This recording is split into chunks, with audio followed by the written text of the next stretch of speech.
Programme national passeport compétences, la phase pilote lancée dans le Sud Comoé. La directrice générale de l'Agence nationale de la formation professionnelle AGFOP, Karitia Koulibaly de Madeiros, et le président du conseil régional du Sud Comoé, Eugène Akaoueli, ont officiellement lancé le vendredi 14 mars 2025 à Grand Bassam la phase pilote du programme national passeport compétences. À cette occasion, Karitia Koulibaly de Madeiros a rappelé les objectifs et axes stratégique du programme, soulignant son articulation avec l'école de la deuxième chance et l'engagement de son institution à accompagner les jeunes vers des emplois qualifiés correspondant aux besoins du marché. Passeport compétences mis en œuvre par l'AGFOP a pour objectif d'identifier les besoins en compétences dans les 31 régions de la Côte d'Ivoire d'ici à fin 2026, de former et d'insérer au moins 100 000 bénéficiaires directs et indirects, de certifier au moins 10 000 travailleurs dans la validation des acquis de l'expérience. Il entend aussi accompagner entre 80 et 95% des bénéficiaires formés à l'insertion, que ce soit par emploi salarié ou par l'auto-emploi, et impacter environ 1000 entreprises locales. Notre région présente un paradoxe préoccupant, un potentiel économique considérable, mais un taux de pauvreté et de chômage des jeunes alarmant. Ce programme apparaît ainsi comme une réponse institutionnelle à une problématique sociale majeure, a souligné Eugène Akaoueli. 5 secteurs économiques stratégiques ont été identifiés pour cette phase pilote qui sera marquée dans les prochaines semaines par la mise en œuvre effective des premières actions de formation. Ce sont l'agriculture, l'agro-industrie, le tourisme, hôtellerie, restauration, l'agro-pastoral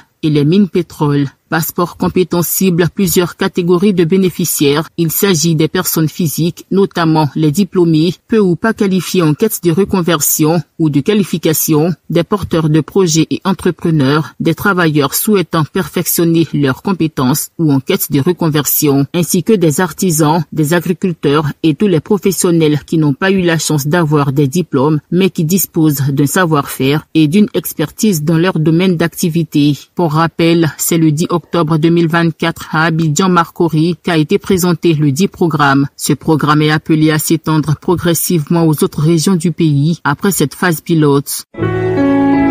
APRA, Agence Presse, Radio et Audio.